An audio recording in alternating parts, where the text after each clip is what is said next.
ఓం శ్రీ గురుభ్యో నమః. అజ్ఞానికి ఆత్మజ్ఞానికి డిఫరెంట్ ఏంటంటే చిన్న ఎగ్జాంపుల్ షేర్ చేస్తాను.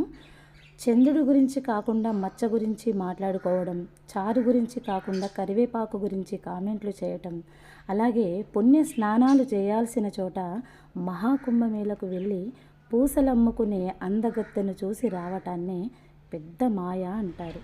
మరి ఇది ఆత్మజ్ఞానుల లక్షణం కాదు, అజ్ఞాని యొక్క మాయా ప్రభావము అంటారు. భగవంతుడికి ఎన్ని తెలివితేటలు ఉన్నాయో చూడండి.